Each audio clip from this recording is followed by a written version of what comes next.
So I saw the play, and I'm a person that loves sports and was a good athlete, and I understand sports really well, really well. And that wasn't a foul.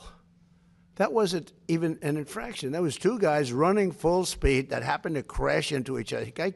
You can't take your foot and properly place it on somebody else's foot when you're going, no, these were two great athletes that got tangled up, and this referee, who is a little bit suspect, if you check his past, I don't want to say that because I don't like to create controversy, but very suspect. If you'd like, I'll provide you with the past. He made a call that nobody could believe. You know, even people on the other side, they say, "Oh, we got lucky. Wow, that's." And it's very interesting. They say they don't show them in slow motion, and I never realized that. I never heard of that before. That they're not allowed to review in slow motion because it's so different. Because you'll take one little quarter of a second and you'll see that a hand is touching a neck, or you see something. Whereas when you see it in fast motion, it will look like two guys collided, which is really what happened. They got sort of entangled. He didn't do anything wrong, and he's our best player or one of our best players, a very vital player. And he gave him a red card. I didn't know what that meant. I didn't think it meant much. Then I started hearing that means he can't play in the next game, at least in the next game.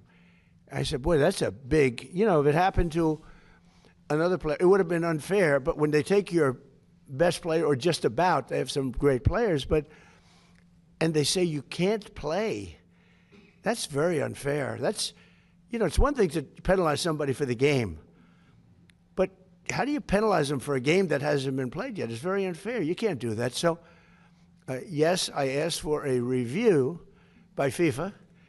I spoke to a man who's highly respected, and by the way, whose level of respect has gone up tenfold. And he was good before this started, but he really pushed it in this country. I'm the one that got them to do it. It was not Biden. Biden was asleep.